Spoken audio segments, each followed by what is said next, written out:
What up, sports fans of Waxon Wednesday? This is Jake Waxman, Tom Lavalette, Two Guys Talk Sports. Let's roll. All right, I'm going to start things off with my final thoughts from the Super Bowl. Or from, well, a relatively boring Super Bowl. But if you're the Philadelphia Eagles, of course, it is anything but boring. It was, for the full 60 minutes, it was pretty good stuff. And first off, congrats to the Philadelphia Eagles. Well deserved. And congrats to the Kansas City Chiefs on a great season. So congrats to both teams, really. So let's start things off. So it was just a boring Super Bowl based on the score. So I will say this. Early on in the game, Philly came out. And not only did they come out to play, they punched Kansas City right in the mouth. Like, they threw a full-on haymaker early on Kansas City. And you know what? The Chiefs, they never got up, really. Even though they had a better second half than the first half, mentally, they never recover from that haymaker that the Philadelphia Eagles threw. Or they threw quite a punch. You call it the Philly love or Philly special or brotherly love punch, whatever you guys want to call it. Philadelphia, they got in the heads of the Chiefs early. And you know what? Props to them. You know what? I deserve to eat a lot of crow. I won't lie. Because I'm not too good at predicting football games or any sports in general because I underestimated how great this Philadelphia team was or how loaded they were. They were always a mystery to me. Well, I will say not anymore after winning the Super Bowl. That is a great Philadelphia Eagles team. And maybe, just maybe, even greater than the one that won the Super Bowl back in 2018. I mean, that defense, whew! And Cooper DeJean, he's going to be a stud in this league. He balled out. And that defense, and here's the most impressive thing, okay? The most impressive thing about that Philadelphia Eagles defense, they blitzed 0 times in that game. They did not blitz once.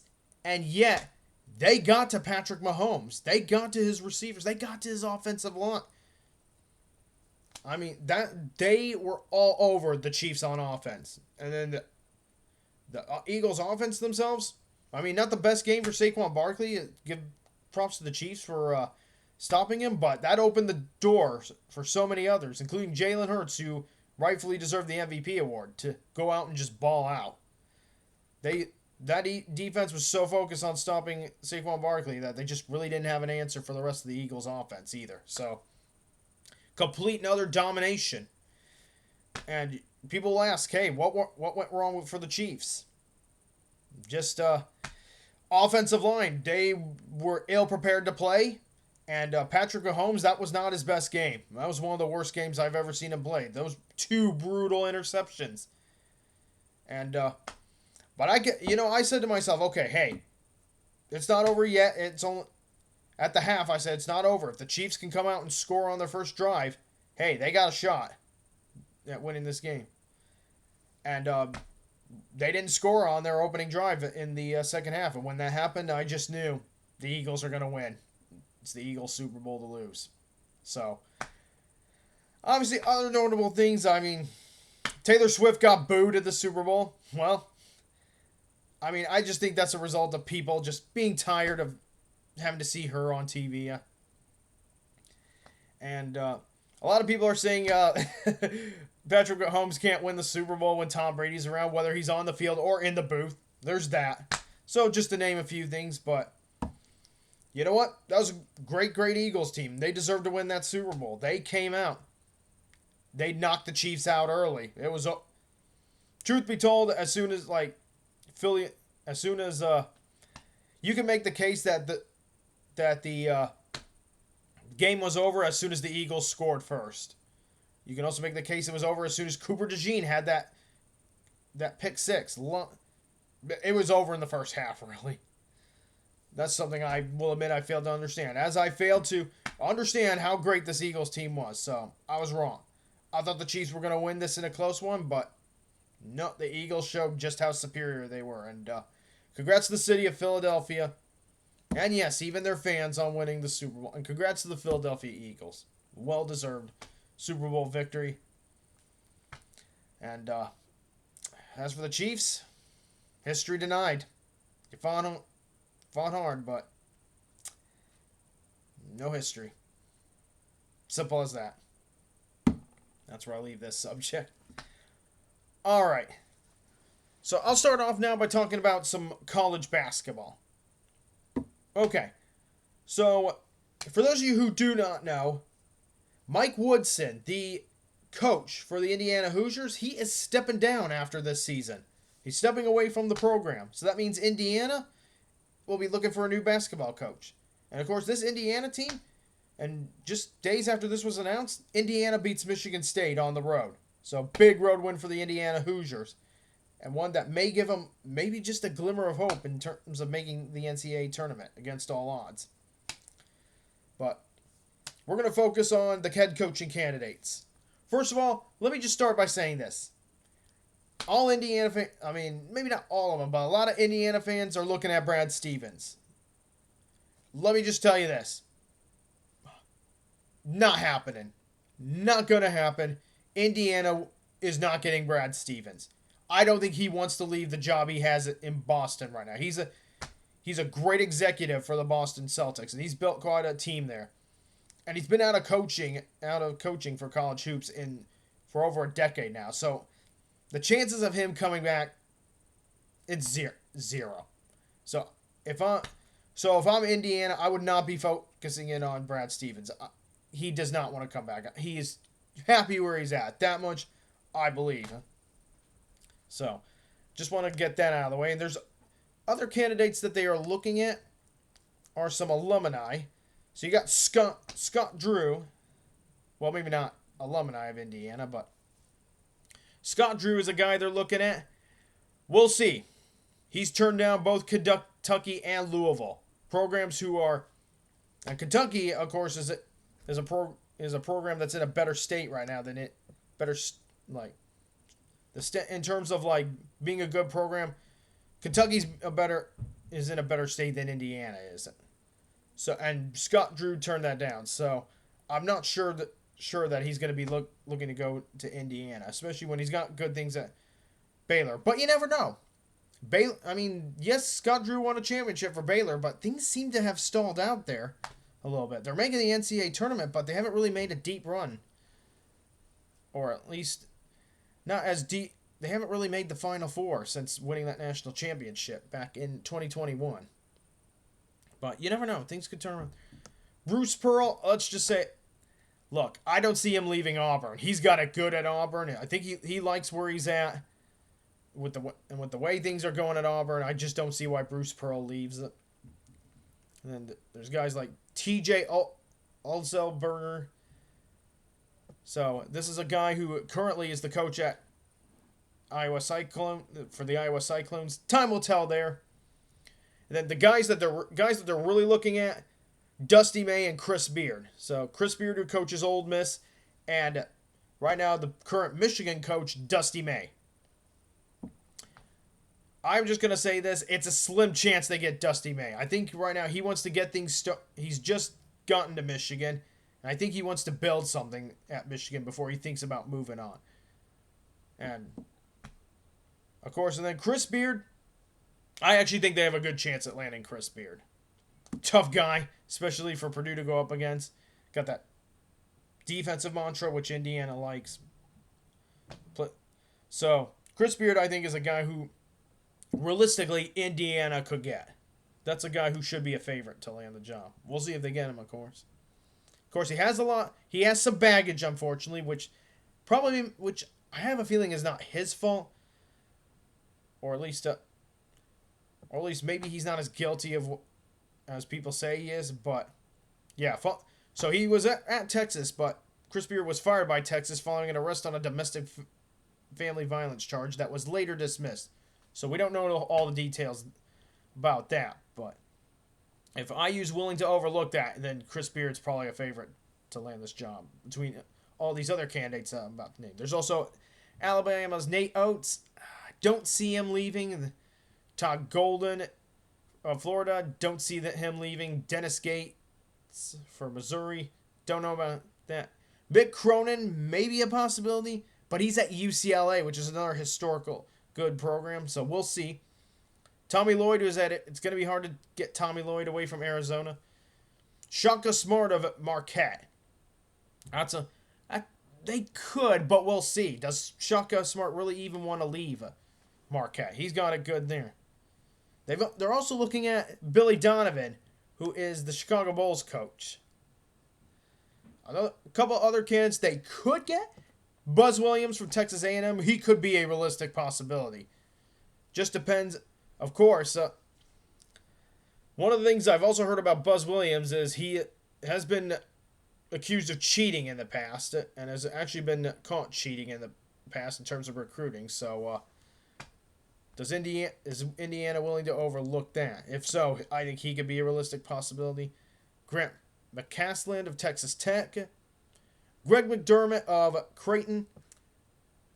Chances of that one are probably very low. Just to name a few. So these are just a few of the candidates that they're looking at. If anything, I would say guys like Chris Beard and probably Buzz Williams probably are candidates that I could see Indiana landing realistically. There's a couple others.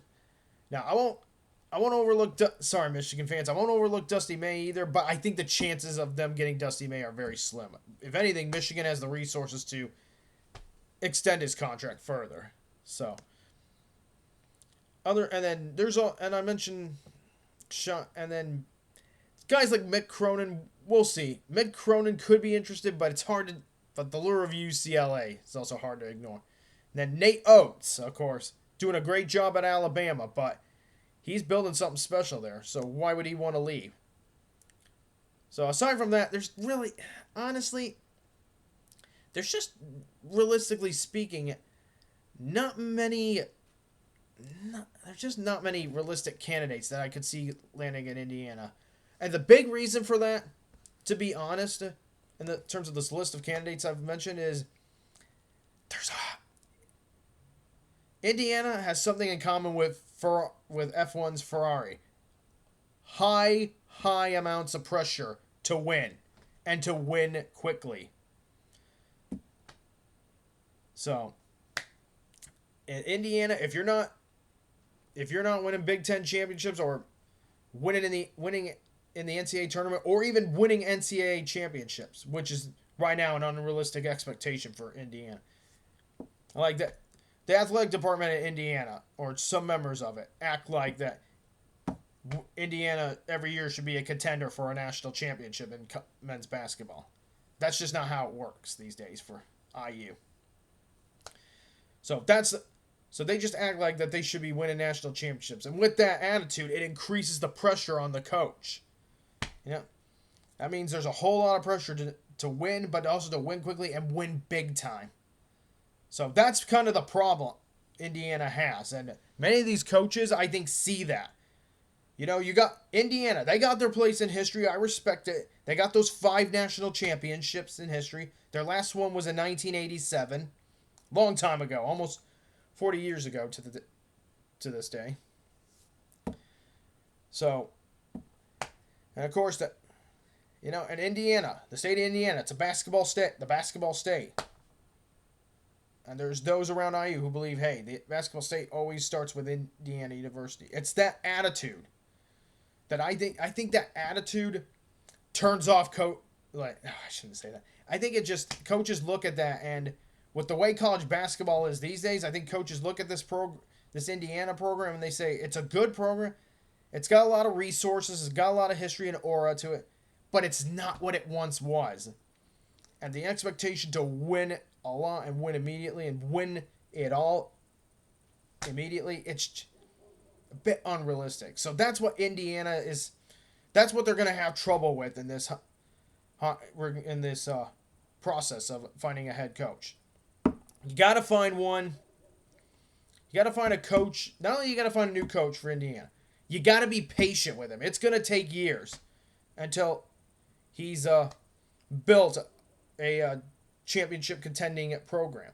Just ask Purdue with Matt Painter. It took Matt Painter years, like 19 seasons as a head coach, to finally make the Final Four, to take Purdue to a Final Four and eventually the national championship.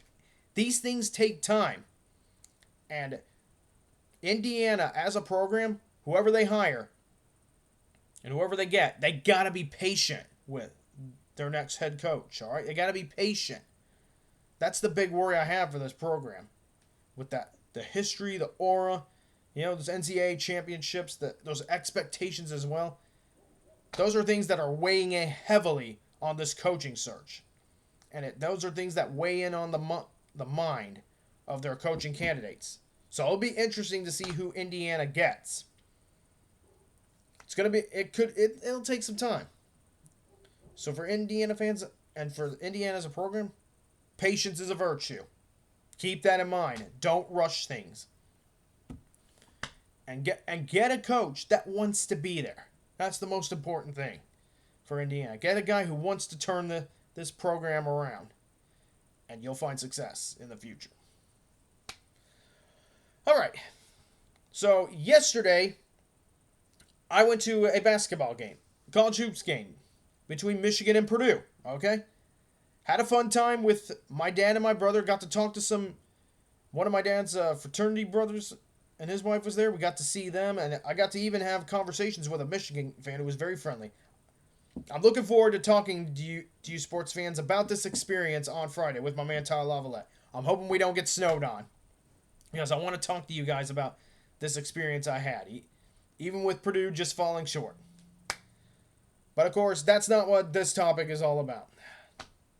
So I'm just going to get this out of the way, and we won't talk about it on Friday.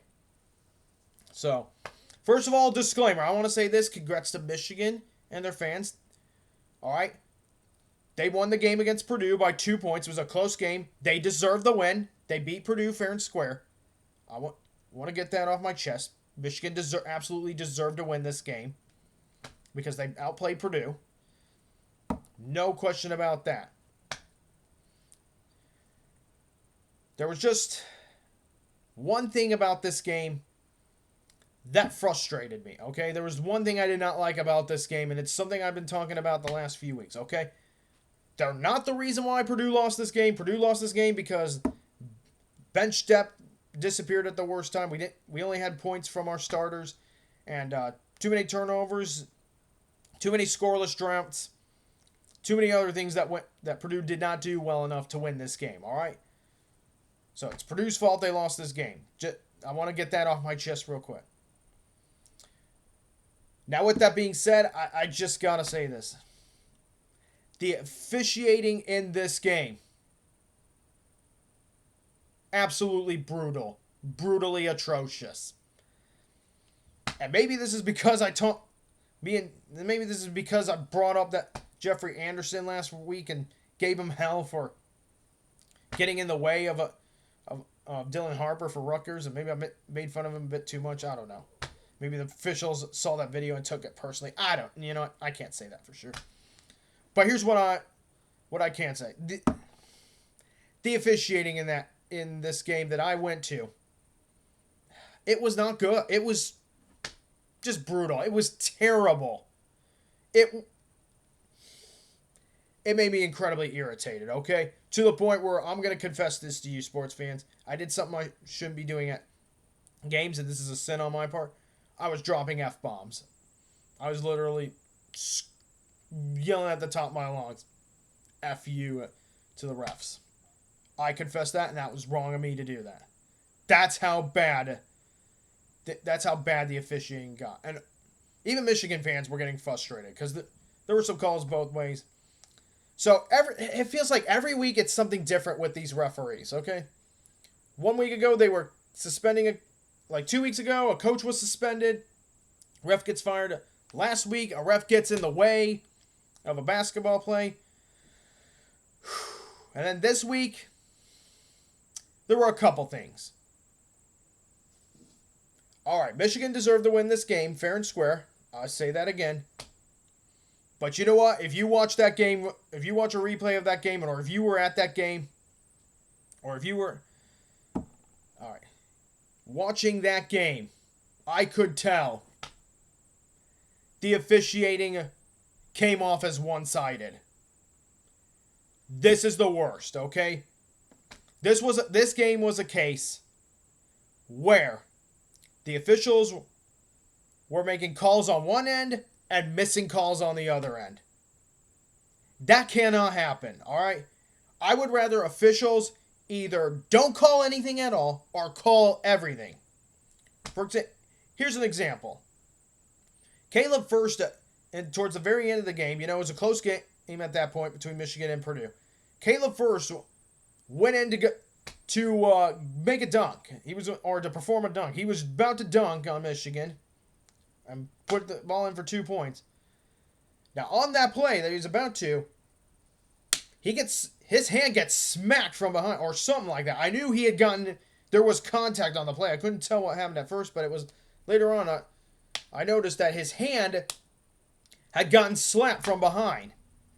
In basketball, that's a foul. You cannot make contact with a shooter's hand, nor can you, if someone's going to lay up the ball, you cannot make contact with them in that way.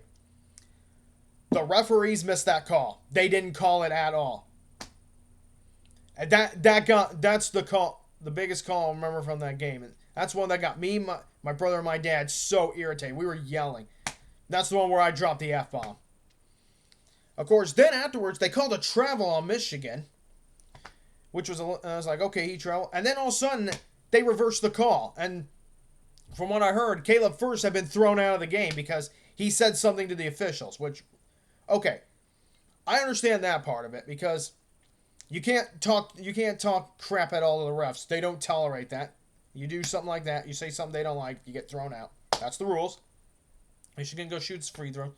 But they overlooked it. And there was traveling on that missed dunk, too, by Michigan. And then they just completely overlooked that call and went forward as if nothing had happened. And that was actually the second time that something like that had happened to Caleb First. Yeah, now, Purdue had done that, too. And they had gotten called for making contact with the shooters or the layup or the hands of the person who was laying up the ball. But there was twice I can think of in that game where defenders for Michigan were slapping or hitting the hands of Boilermakers on offense, and the refs didn't call anything. What the heck is going on? So that irritated me. That just can't happen. So that's a problem. That was one of the problems I had. It felt like we were getting called for the fouls that we were committing, but Michigan was committing plenty of other fouls, and they weren't getting called for them, okay? And then another thing that really frustrated me from this game, there were just too many times where the refs had to stop the game to review certain plays for potential flagrant ones, even though when you watch the replay, it's like there's nothing there that suggests there's a flagrant one. Come on, refs. That was irritating too. Why do we gotta constantly stop the game to review something for a flagrant one? If you were you not watching real carefully, refs? Come on. Stuff like that. I'm trying. By the way, sports fans, I'm trying to be as calm about this as I can because I was actually seething a bit after some of these plays. I'm much better now. Don't worry. Try not to yell. The point I'm trying to raise is the two things that I know. There were two big things I noticed. One, I mentioned the reviews, the unneeded reviews, just for flagrant one plays there was stuff that was not even close to flagrant one level, just common foul. And secondly, calls that were being made against Purdue, but similar things that Michigan was doing that Michigan got away with, and they were not being called for. Okay, and I'm not blaming Michigan for that. Okay. Well, teams will find themselves on both ends of calls from time to time. It happens. The point is, that's not good officiating. All right? Michigan deserved to win the game. Okay, and I mean that genuinely. I feel bad for Michigan and their fans in this way, and same with the Michigan Wolverines, because the game was so close at the end. It was a 2-point difference in the end. People who watch basketball very, very closely and critically think are going to look at this and say, yeah, the referees had a hand in this. Like, they impacted this game. Which, no, okay, Purdue did not lose because of the referees, all right? All right, we lost because lack of scoring depth, some of the things I mentioned, lack of scoring depth when we needed it most, and too many other dumb things that we did. We didn't do all the right things. So we did not help ourselves. What I'm getting at is this. I'm just sick and tired of inconsistent officiating in the Big Ten. It feels like it's one thing or another each and every week. All right? And this year, 2025 has been the worst year for Big Ten officials, without question. And the last few weeks, I've mentioned a lot of things that they've been doing, and that's proof in the pudding. So, here's the thing. Again, Michigan, I've said it, and I'll say it again. Michigan deserved to win, and, Purdue lost the game because they didn't help themselves. They didn't make enough plays to win, and didn't have enough points to win the game, especially from their bench, okay? Turnovers and scoring drops as well. Like I said, I come to basketball games because I want to enjoy the atmosphere. I love going to college basketball games. I love one. And U of M, their fans were there. They were packed. It was packed full of U of M fans. They showed up. The place was much louder than it was last year when I went. So, here's the thing. We come to watch the athletes. We don't come to watch the refs. I don't want to be thinking about leaving a game that I just attended, how bad these refs were. And I tried to keep as calm as possible. Because somewhere I was like, okay, you know what? I just don't even care, all right? You're going to win. You win some, you lose some. I tried not to get too angry about it. Because I was more angry during the game than I was after the game with these officials. But the point is, I'm just going to say this. Okay, while they didn't decide the outcome of the game, the officials did not decide the outcome of the game. Watching these officials officiate the game, I could tell, and many others, and those who really watch college basketball and critically think, you could tell, these officials were calling the game in favor of Michigan. Now, they are not why Michigan won the game, and they're not why Purdue lost the game. But you know what? We shouldn't have to be talking about this. We shouldn't have to be talking about officials making calls in favor of one team or another. Officials should not be doing things like that and trying to have an impact on the game. It's bad for college athletics. And you know what? Everybody's going to say what you want about what I'm thinking and say what you want about Boilermaker Nation, but you know what? Purdue fans have every right to be angry after that game with the officials. All right? Because they were horrific. And you know what? None of this would be happening. Okay? We wouldn't have these problems. We wouldn't be angry with these officials if they were better trained and if the Big Ten was holding them accountable for bad calls, bad decision making, and just making the game about themselves when they don't need to. Or, reviews when they don't need to. Better training and more accountability. And I wouldn't be as angry. But you know what? This is what the Big Ten wants. I can tell. They don't care about how bad the officiating is. They just don't. This is exactly what they want. They want a close quarters race for that Big Ten championship. They're getting what they want out of it. So, it is what it is, and it's not worth me trying to pout too much more about it. Okay. All right, Purdue lost that game. Michigan won that game fair and square. But you know what? We cannot make excuses for the officials for bad performances. We need them to be better. Because I just want to come to basketball games to watch the athletes, not the officials messing up the game. Okay? So bottom line is, I might even consider writing a letter to the Big Ten and telling them, or I've considered writing to the Big Ten and telling them you need to hold your officials accountable and train them better. But that's going to probably get ignored. And you know what? Hey, this is not all on the... Again, the officials last night were just ferociously terrible. But it's not all their fault because blame goes to the top. Big Ten. They need to do a better job with their officials. Need to do a better job finding competent officials and training their official. And also, accountability. Hold them accountable. The Big Ten does none of this. So, as long as they don't do any of this, these controversies are going to continue. Simple as that. Alright, I'm done messing around with this subject once more. Well-deserved win for Michigan. And, alright, a lot of work for Purdue basketball to do. But I believe they'll bounce back. Alright, on to this day in sports history. And on this day, the 12th of February, 1958, Boston Celtic Bill Russell grabs 41 rebounds to beat the Syracuse Nationals. 119 to 101. That's a lot of rebounds. It's very rare that we get 41 rebounds by one person in one game. Crazy stuff. All right.